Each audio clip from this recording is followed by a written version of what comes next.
कुमारगढ़ आश्रमपुरी ब्रेनो वार्डनि रूपक मालाकानि बिसिकब्रेनि चेराइबोसा थैमानि पातिमनो गिदिगै आमसियो बेलाइनो खाखावलायजा चेराइबोसानि मुंखा पियुष मालाका तांसलो आचन्द्र शाखामे मबाइ बनपुइला कुमारगढ़ बहासे शाखामनगत लांमनि आरो शाखनायमनि यागलो बारजावो तंनाय शाखनायनि नो गाहाम शाखनायनि बागै कैलाशर हांगर शाखामनगो रिबिन हरका आबनि यागलो हायनो हाय तेबो शाखामे मबाइ गाहाम शाखनायनि बागै कैलाशर रिसिम आगरतला जिबि शाखामनगो रेफार खालामनि बारजावो तंनाय शाखनायनि राव फेबा आजरावो शाखामनगो थायबोय कबिराज खरकसनि बोरिनि दागिमुं बाय नगो तुबुलायखा बायथागो आइजों जेरावो स्रायबो थैजानि नाखा पातिमनो गिदिगै नखुंनि बररक मंगोनां कबिराजनि शाखावो यासि सुजाका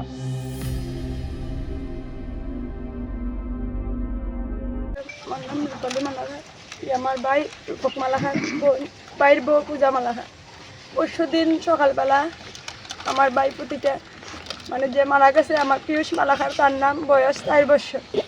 আমরা আশ্রম কুমারগড় আশ্রমপল্লী এখানে নতুন বাড়ি বানাইছি। আমরা এত সব নতুন পাড়া এমন জানিও না, মানুষও অতটুক চিনি না, যতটুক মানে সামনে যারা এরা রয়েছি নাহলে তো আমরা কেউ চিনি না।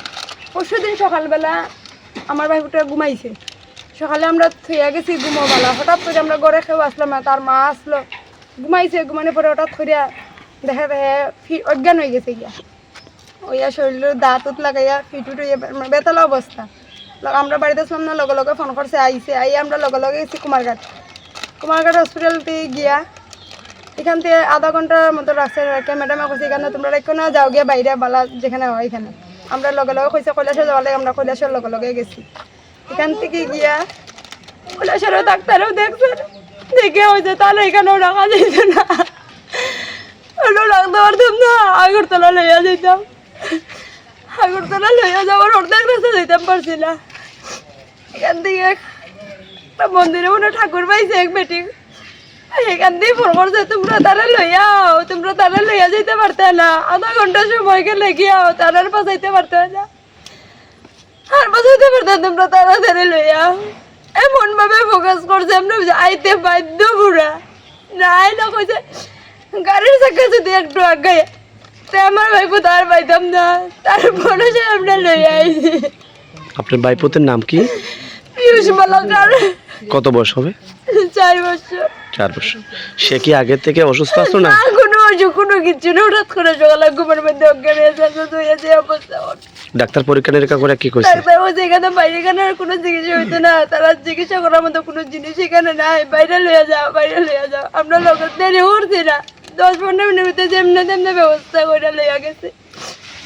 লইয়া যাও অর্ধেক রাস্তা গিয়ে ফোনটা যাওয়ার পরে আমরা পাগলের মতো, আমরা এক পা আগাই দিয়ে দেন না বেটে, আইলে এখানে বলাইব, আইলে এখানে বলাইব। আধা ঘন্টা সময় গেলে আর পাইতাম না তারে। কে কইছে কথা? পারিনি না কিতা পারি। কোন জায়গাতে এটা? এটা কুমারঘাট আশ্রম বলি দি কোন জায়গাতে আছে? কৃষ্ণকালী আশ্রমের লগে বাড়ি। ওনার নামটা কি? নামটা সঠিক আমি কইতাম পারতাম না। ওনার মেয়ে কইতাছে ফুসফুরায় পাইছে, মাজি দুজন ছেলেরে ফুসফুরায় ধরছে, তাড়াতাড়ি নিয়েও নাইলে 1 সেকেন্ডও বাঁচাইতে পারত না। এই সেই আনছি, আনার পরেও জ্ঞান ফিরাইতে পারছে না। তারপর 2 ঘন্টা 3 ঘন্টা পরে অল্প জ্ঞান ফিরাইছে। সকালবেলা আমারও কয় যখন গেছে তারা আবার অজ্ঞান হয়ে গেছে, আবার লইয়া গেছে ওদের বাড়ি। ওদের বাড়ির দুজনেরই কি মানে ঠাকুরের ধরা রয়েছে? আমি বিশ্বাস করি না, এখন তারা মা আমি দুজন ঠাকুরের। তুই মুখ বন্ধ করে আমি কইতাম না। ওনাদের বাড়ির ঠিকানাটা আমাদের কুমারঘাট আশ্রমপল্লী এলাকায়, এলাকার ওই আশেপাশে আছে। আমি ওর অন্ধকারে রাত্রেবেলা আমি নতুন হয়েছি, আমার তারা আগে কইলাম না আগে এই পাড়াত নতুন হয়েছি, রাস্তাঘাট আমরা চিনি না, নতুন কোন দিক থেকে কোন দিকে আমরা গেছি আমরা নিজেও কইতাম পারলাম না।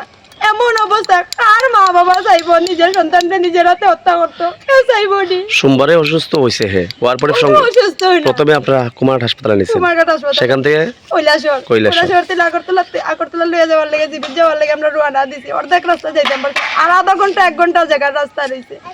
এমন ভাবে আধা ঘন্টা সময় গেলে তোমরা আর তারা বাঁচাইতে পারতে না। গাড়ি আগাইও না, গাড়ি আগাইলে মারা যাইব।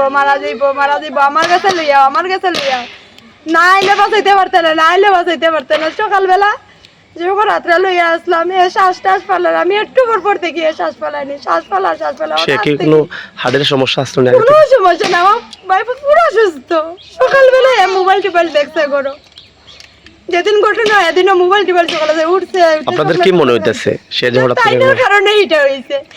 আমার কাছে আমার একটা অনুরোধ, আমরা যে দল হারাইছি আর যাতে এইরকম ধোঁকাবাজি খাইয়া যাতে আর কোনো দিন যাতে এরকম কোনো ঘটনা কেউ করতে পারে না, কেউ যাতে এটা বিশ্বাস না করে এইরকম ভাবে যায় না। আমরা আপনাদের আর কিচ্ছু যাই না। এই ম্যাটারটা নিয়ে আপনারা পুলিশ কর্তৃপক্ষের সঙ্গে কথা কইছেন? আমরা যা দল হারাইছি, আমরা কোনো পুলিশ টুলিশ গেছিলাম, আমরা হারাই লিছি যাতে এইরকম সমালোচনা কেউ যায় না। আমরা আর আমার ছেলের কিচ্ছু যখন চাই না। প্রাণটা চলে যায় তখন ওরা কয় তারা পুষ্পুরায় নিয়ে সারা যেতে রাত্র আসলো তোর ছেলের প্রাণ, আমি রাখছি, আমি তোর ছেলের প্রাণ পরে ফিরাই দিব 6 মাস পরে, 3 মাস পরে, এইভাবে কইতাছে। সারা রাত্র মহিলাটা টাকার বলছে। পরে সকালবেলা যখন দেখছি আমরা যে শ্বাস ফেলাইতে পারেন না, শ্বাস ফেলান না, তখন কোয়া যাও সে মারা গেছে কটার সময়? 5টা 5:30 তো কি গতকালকে মঙ্গলবার? মঙ্গলবার আপনারা ওনাদের বাড়িতে কখন নিয়ে গেছিলেন? রাত্রে 12:30 12টার সময়। আমার নাম রূপক মালাকার এবং আমরা আশ্রম পল্লীতে থাকি, 4 নম্বর পল্লীতে। আমার ছেলেটা সোমবার লাগাত সকালে 10টা বা 11টা লাগাত অসুস্থ হয়ে যায় হঠাৎ করে। তো আমরা বাড়িতে ছিলাম না, আমার বউ বাড়িতে ছিল। তারপর ও আমাদেরকে ওই কামলাগুলো দিয়ে ফোন করেছে, ফোন করে কইছে আওয়ার লাগে। আয়া দেখি আমার ছেলেটা অজ্ঞান। তারপর হসপিটালে নিয়ে যায়, কুমারঘাটে হসপিটালে নিয়ে গিয়ে ওখানে চিকিৎসা করার পরে বললো যে এখানে চিকিৎসা হইতো না, এই তো অজ্ঞান, ওখানে কৈলাসরে নিয়ে যাও। তারপর কৈলাসরে নিয়ে গেছে, অক্সিজেন লাগাইছে, অনেক কিছু করছে, এখানে হইতো না, আগরতলা নিয়ে যাও জীবিতে। তারপর আগরতলা নিয়ে যাইতেছে, আগরতলা যাইতে আগরতলা যাওয়ার 1 ঘন্টার রাস্তা আর কইসু যাইম। তারপর এখান থেকে কল আইছে আশ্রমপল্লী কৃষ্ণকালী আশ্রম মন্দিরের সঙ্গেই বাড়ি, এই মানে খালির দরা আছে। তাই না কইতেছে এক্ষুনি লইয়াও তোমার ছেলেরা পুষ্পুরায় ধরছে, হ্যাঁ পুষ্পুরায় ধরছে, আপনার ছেলেরা বাঁচাইতে পারতেন না, এক্ষুনি নিয়ে আও, হ্যাঁ লগালগ খাইলে বাঁচাইতে পারবাই। তারপরে আমরা রাতে দিয়া কইছো আমার ছেলে প্রাণ ঘুরাইয়া দিব এখানে।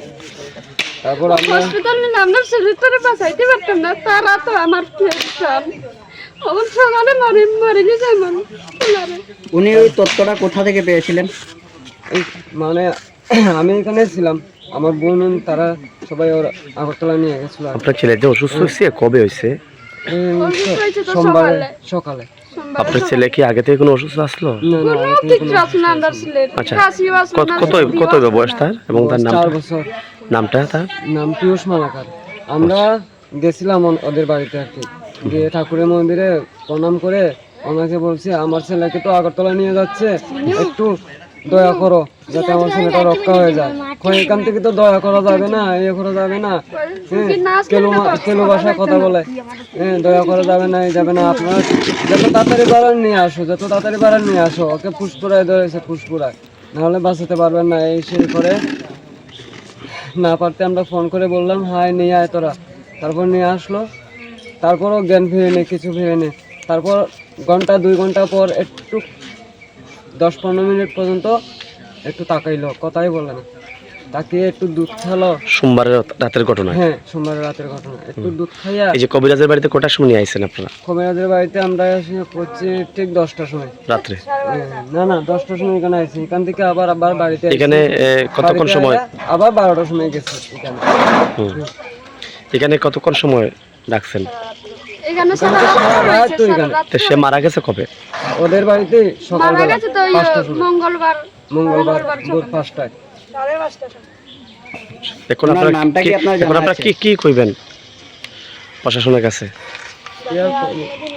আমরা কইছি আর যাতে কোনো যে ছেলে আমি হারাইছি, এই ছেলে যাতে অন্যরা যাতে বিশ্বাস করে যায় না। ওনার কাছে কোনো মাটা নাই, মিথ্যাবাদী। আমার ছেলেটা ডাইকা নিয়ে মারলো, আমার ছেলের প্রাণটা নাকি ও রাতে আছে, ও নাকি রাখছে। আপনার পরিবারে কারা কারা আছে?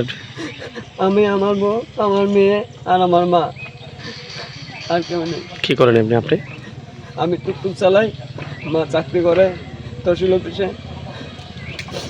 ঠিক। তুমি আছো রান্নাঘরে, তাই সুগন্ধে ভরে, যা খুশি তেমনই খাই তোমার জাদুর রান্নায়। থাকে শুধু লংতরাই, থাকে শুধু লংতরাই, কত কেজি রান্না হয় মনটাই করছো জয়, ভালোবেসে বলছি শুধু লং তরাই, চাই শুধু লং তরাই।